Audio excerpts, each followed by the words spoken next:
Masa depan Tiongkok tampak suram setelah seorang jurnalis ekonomi papan atas Tiongkok memicu insiden penyiaran paling serius dalam sejarah melalui siaran langsung.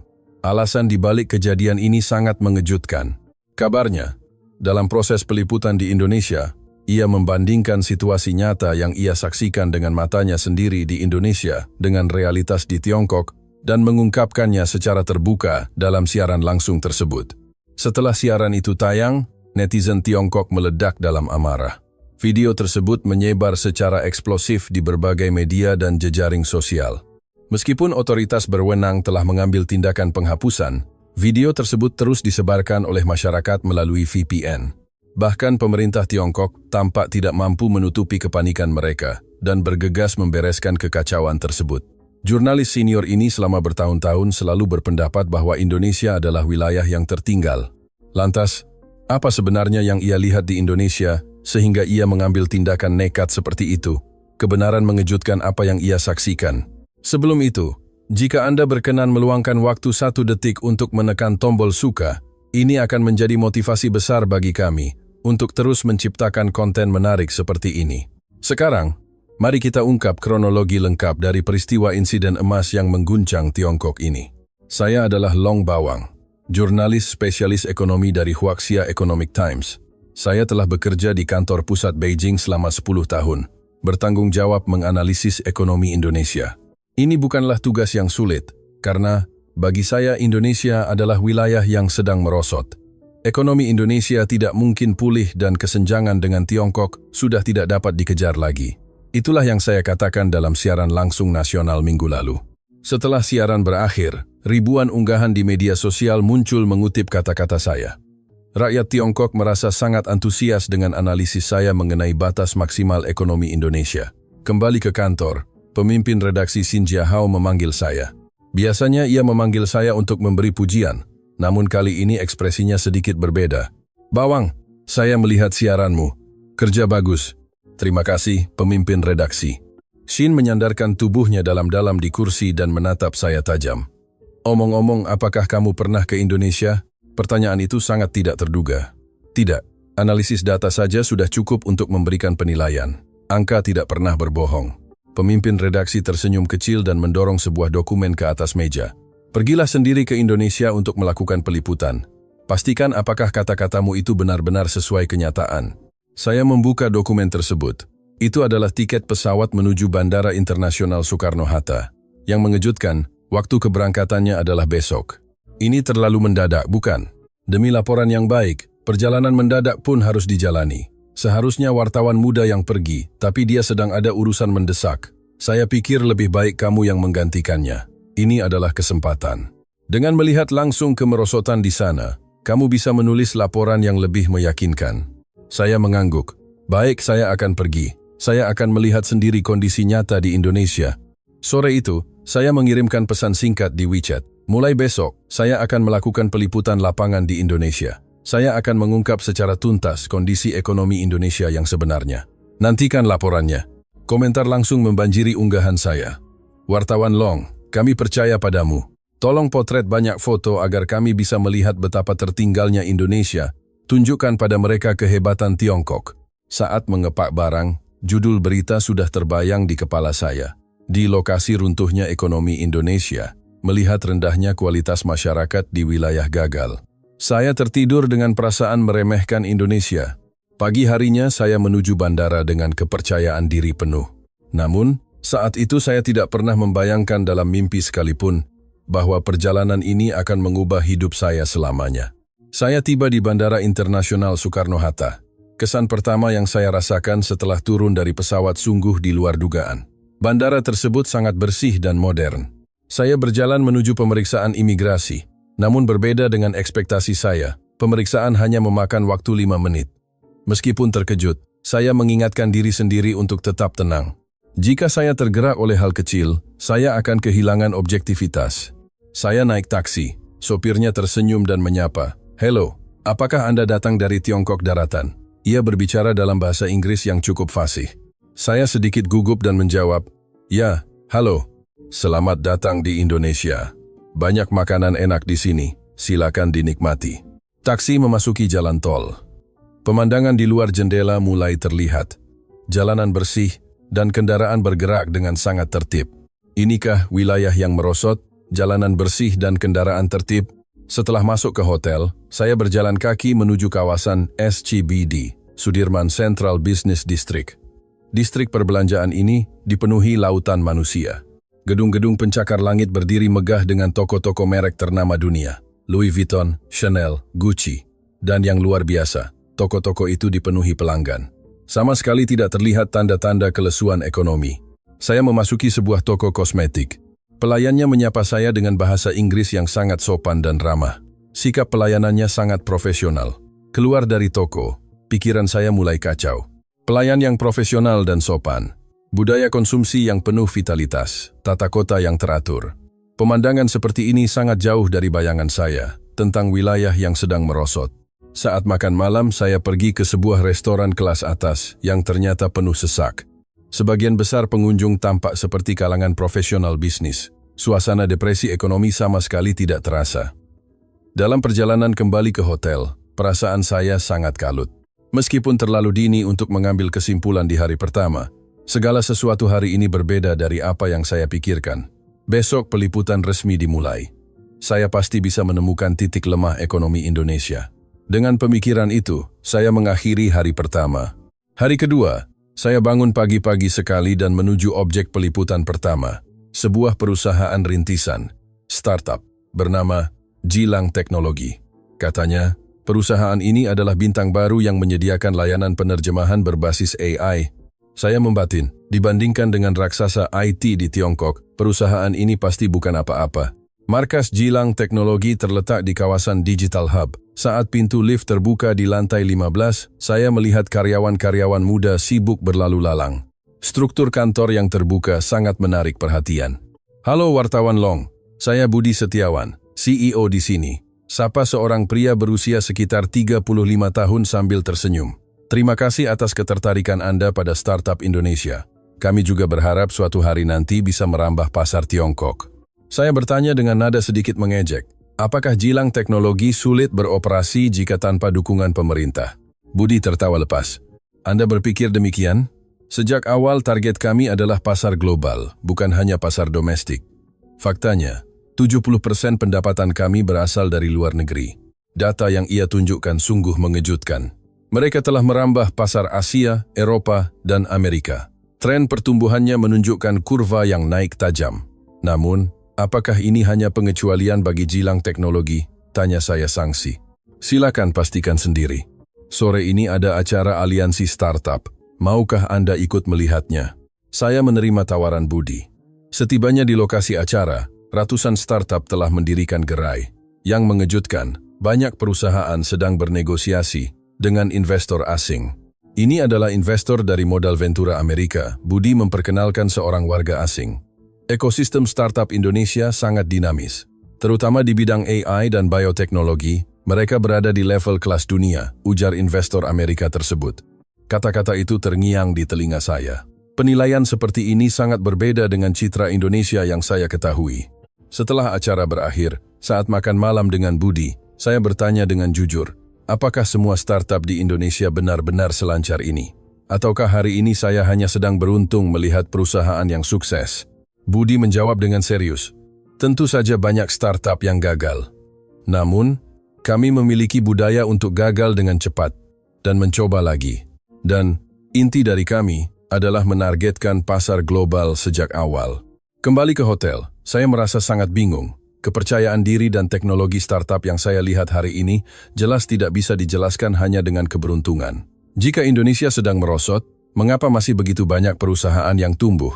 Malam itu, saat merapikan catatan liputan, saya merasa ragu.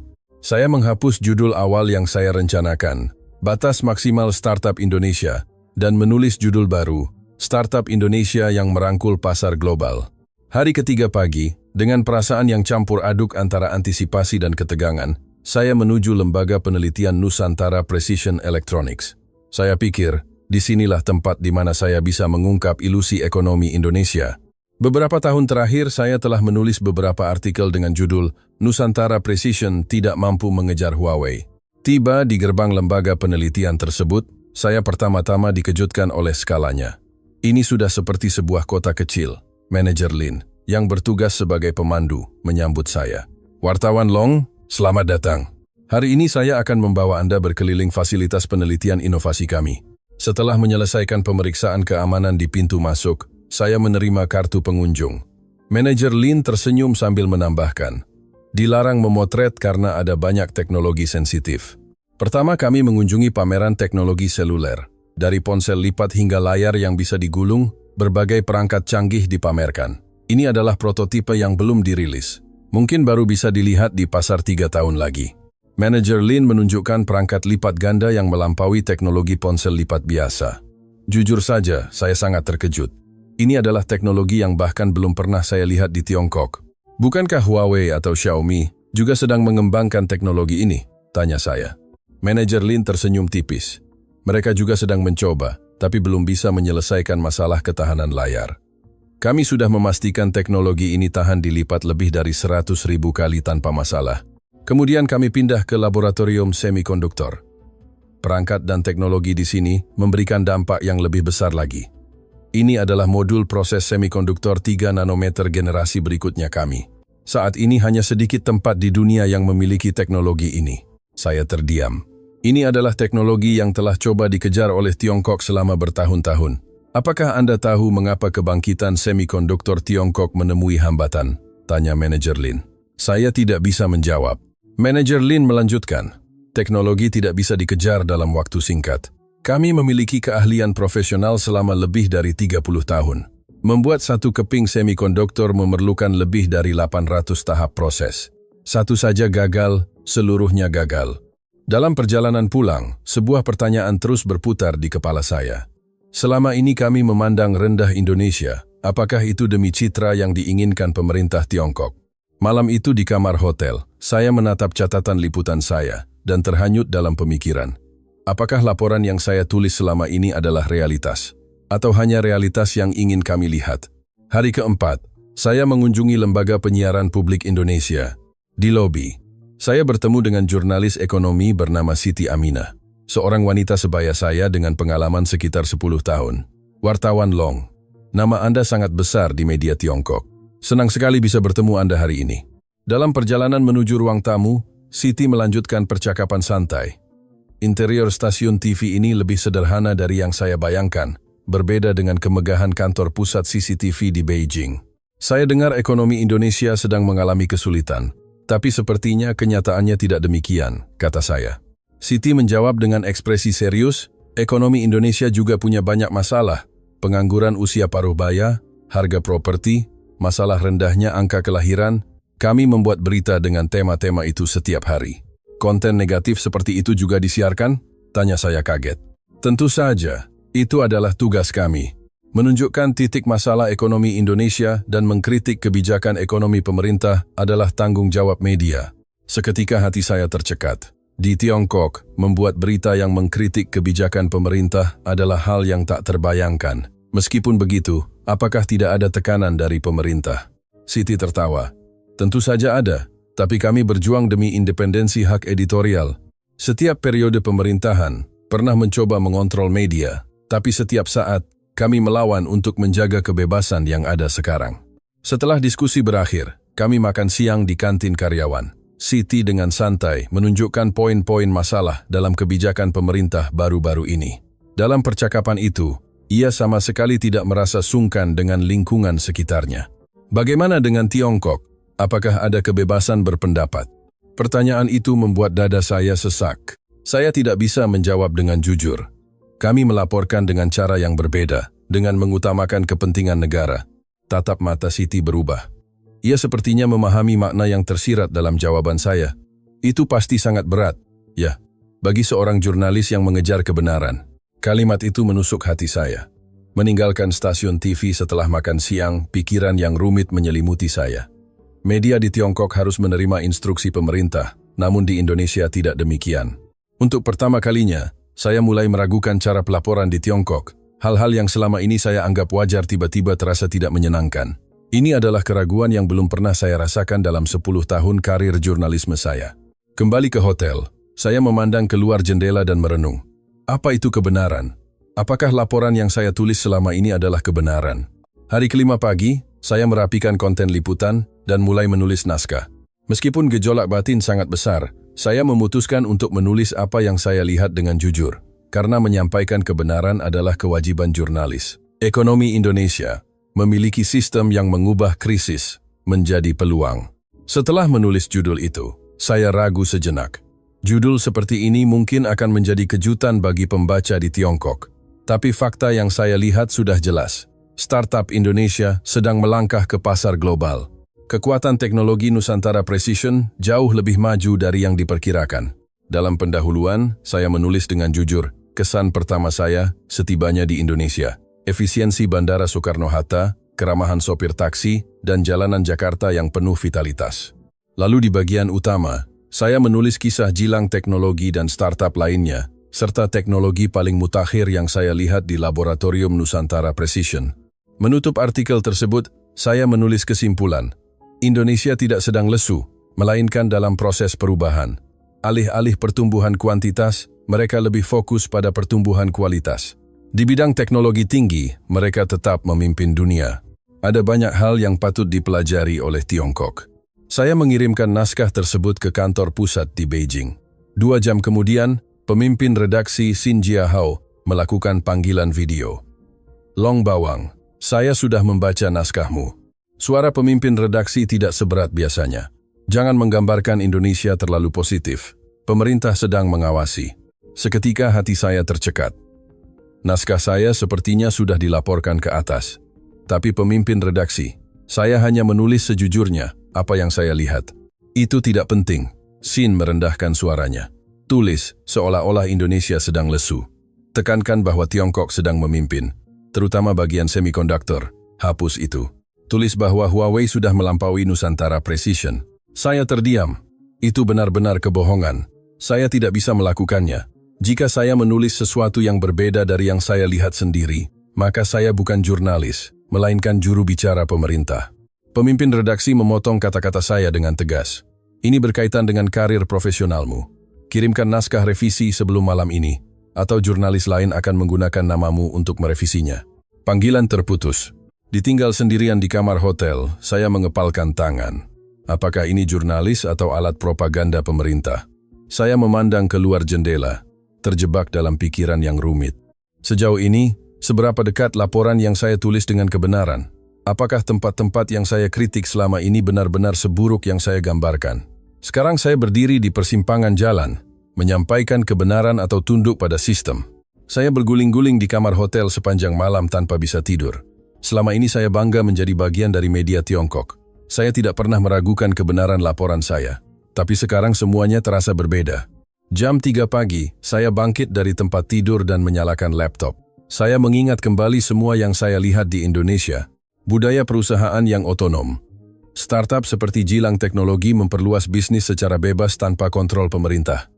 Target mereka sejak awal adalah pasar global. Teknologi yang berubah cepat. Teknologi di Laboratorium Nusantara Precision jelas merupakan kelas dunia, terutama bidang semikonduktor yang sulit dikejar Tiongkok. Kebebasan berpendapat. Jurnalis di Indonesia bisa mengkritik kebijakan pemerintah tanpa takut mengejar kebenaran. Sistem administrasi yang transparan. Layanan publik di Indonesia efisien dan transparan. Keteraturan yang saya rasakan sejak di bandara sungguh mengesankan. Yang saya lihat bukan wilayah yang merosot, melainkan wilayah yang penuh tantangan.